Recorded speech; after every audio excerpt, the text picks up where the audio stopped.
All right, Eamon, earlier today, before the news broke that the lawsuit was filed against the PGA Tour, our Kira K. Dixon asked a number of players about the prospects of litigation. Kira joins us once again from Greensboro.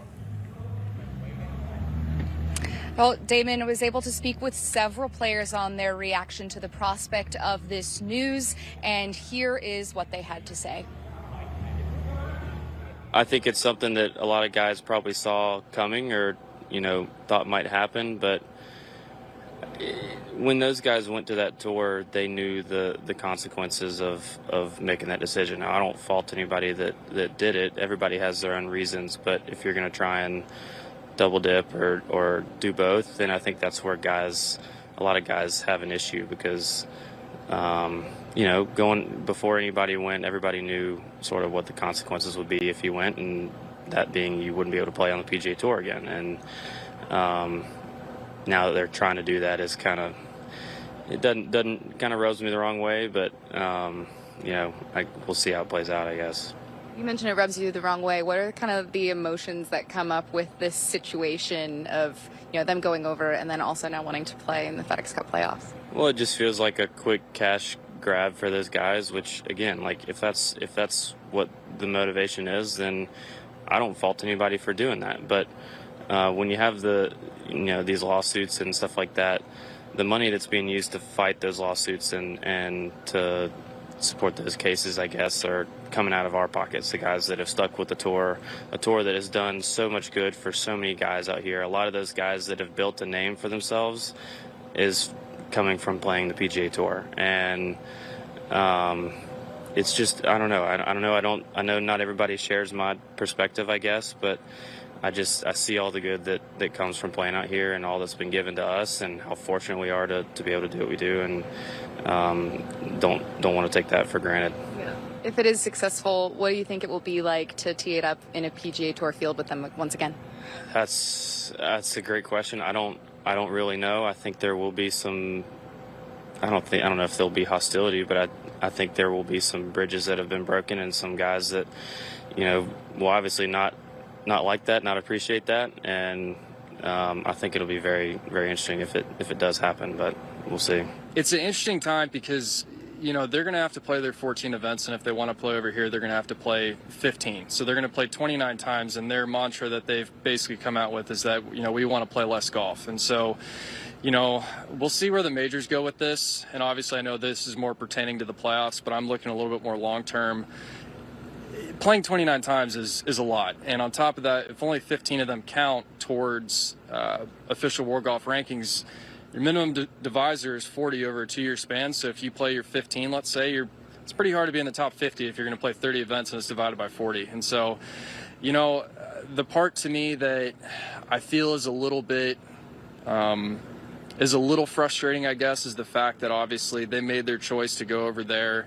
They're playing a direct competing tour, and they want to come back over here and play. And, I understand that their argument is, hey, we're independent contractors, but what they're doing going over there is detrimental to our tour. So you can't have it both ways. And so we'll see what happens. I think, if they're allowed to play, I'd like to see what they did with the Scottish, where they put them in their own crew. I wouldn't mind seeing them be in their own foursome, maybe at the end of the waves, but it's a strange time, but that's kind of the gist of my feelings towards it is, we're over here, we've been grinding all year, we've been doing everything to obviously make our tour better and be the best we possibly can be, and they're doing something detrimental. So, if they get their way, that's fine, but I think a lot of us out here have the exact same stance that I have. If the injunction were to be successful and they were at these events, what do you think the response would be from players just running into them, seeing them out and about on the same premises? Yeah, I think it'd be frustrating for sure, just because, we've spent our entire year out here and we've given our hearts out to the PGA Tour. We've been busting our tail to win out here. And, like I said before, this is the best tour on earth, and they're obviously doing something that's detrimental to our tour. And so I think a lot of guys would be pretty frustrated if they're allowed to do both. But I know Davis Love has had some comments about it, and I share the same sentiment, but getting any of the guys out here, let alone get 100 guys to do the same thing. We could be voting on something that we all care about. It's kind of hard to get 100 guys to go up against it. But I think deep down all of us share the same opinion that you can't have it both ways. I think it's a difficult situation. I feel like, they've had their chance to go. Obviously, they didn't like something about our tour, so they went to a different tour, and now they're trying to fight to come back to our tour. It doesn't make a whole lot of sense to me. If it is successful and you see them around, what would be your kind of emotional reaction towards them? I really don't have a lot of hard feelings against them. I feel like they should just be content with the decision they made and stick to where they've moved to. I hung out with Hudson Swafford last week a lot. We're still good friends. We have difference of opinions, and that's a lot about life. Why? Why do they need to come play the PGA Tour? They've made a decision to go play the LIV Tour. They made a decision to not follow the rules of the PGA Tour. They've signed multi-million-dollar contracts. They're playing for a lot of money. Every one of them has said that they want to play less golf, and so now they're going to play more golf by playing the PGA Tour. They want to spend more time with their family. It just doesn't make sense to me. The question I keep, asking myself, and, sure I should ask them, and maybe the media should ask them, is what is their vision of supporting the PGA Tour? They've talked about that they do want to be on the PGA Tour. Some of them have. They still want to support the PGA Tour, but what is that vision? The vision is not playing 15 events minimum on a year for the PGA Tour, because that's 29 events. That would go against what they said earlier. They want to play less. Their vision is cherry picking what events they want to play in on the PGA Tour. Obviously, those would be the Invitationals, Players, the higher world ranking events, and the bigger purses events on the PGA Tour. And that's not supporting the PGA Tour. That's getting sponsor exemptions into these events. So it's frustrating. They've made a decision to leave the PGA Tour, and they should go, follow their employer.